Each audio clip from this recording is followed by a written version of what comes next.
c'était les leçons à tirer des dernières manifestations, notamment celle du 13, 14 et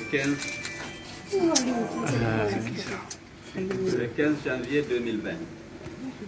Le deuxième, c'est les derniers développements intervenus sur la vie politique et sociale récemment. Le troisième point, c'est la préparation des actions à venir pour continuer la résistance et le refus du troisième mandat, du changement de constitution et empêcher la mascarade électorale en préparation.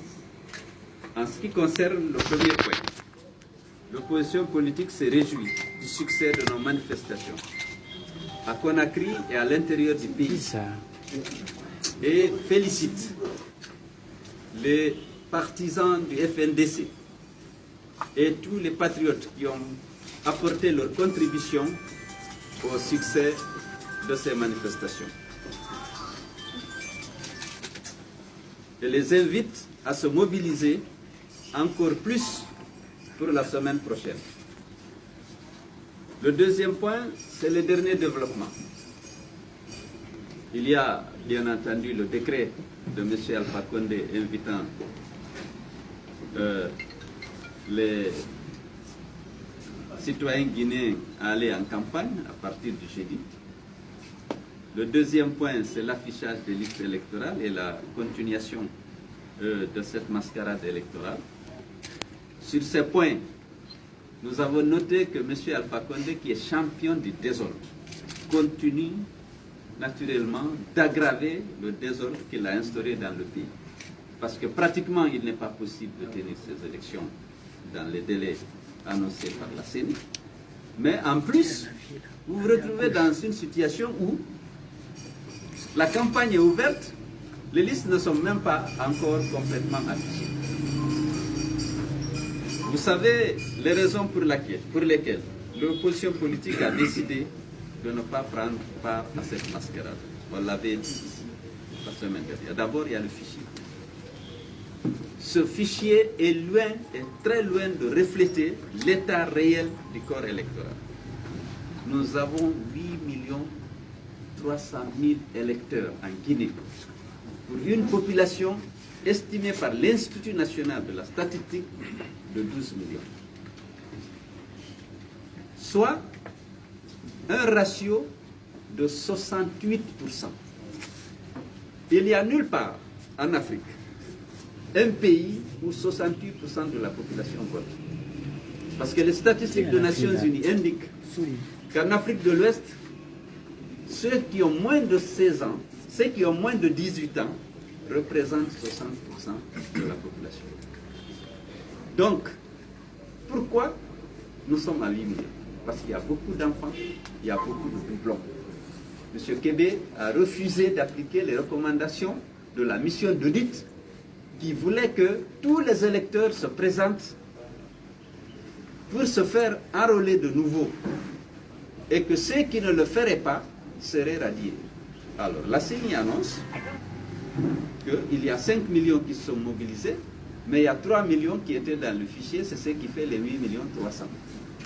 C'est contraire aux recommandations de la mission d'audit qui était déjà validée par le comité de suivi et par les autorités.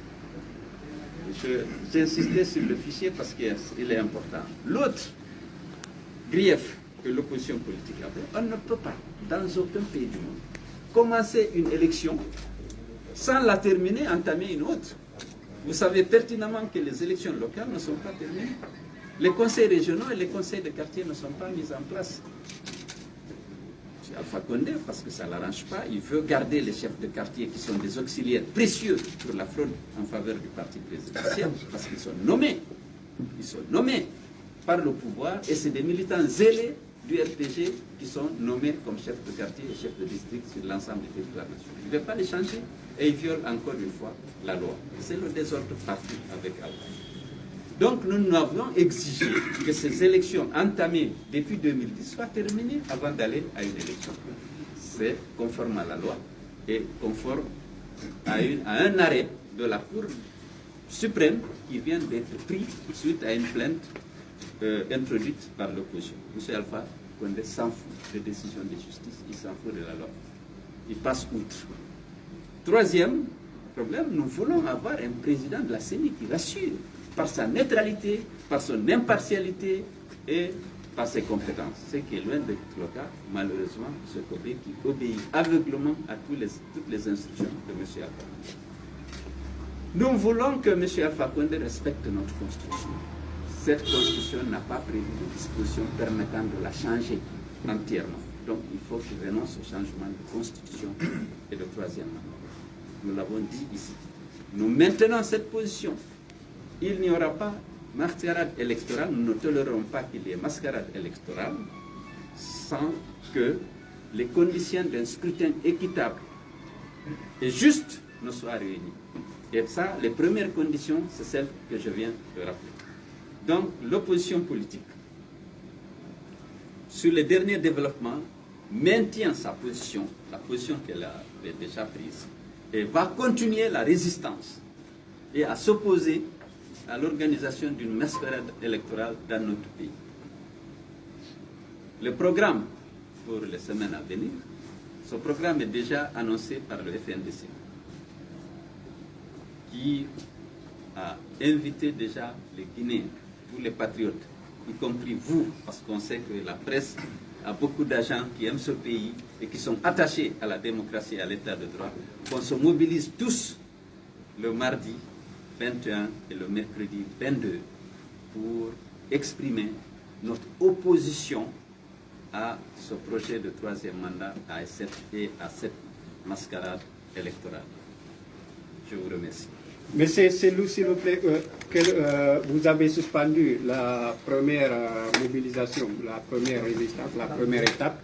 Qu'est-ce qui est à la base de cette interruption et qu'est-ce qui n'a pas marché, puisque apparemment c'est les mêmes jeunes qui ont manifesté. C'est le rassemblement un peu à Moïse et quelques en Basse-Côte, il y a évoqué. Je vais juste dire les motifs. Ça, c'est les motifs pour lesquels. Parce qu'on sait qu'il y a une extrême pauvreté qui sévit en Guinée ici. Beaucoup de gens, s'ils restent 3 jours sans travailler, ça devient un calvaire. C'est pour des raisons humanistes. Tous les magasins étaient fermés. Toutes les boutiques étaient fermées. Les taxis ne fonctionnaient pas. Eh bien, on a estimé qu'il fallait soulager la population.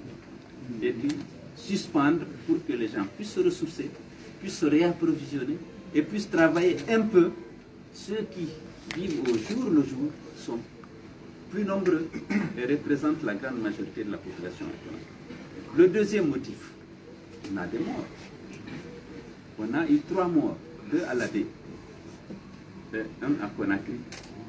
Les parents voulaient qu'on enterre leur fils. De là, nous allons directement à Sino-Guinéen pour accompagner M. Mamadou Sow, un jeune de 21 ans, abattu à bout portant par les forces de l'ordre à sa dernière demeure. Je vous remercie.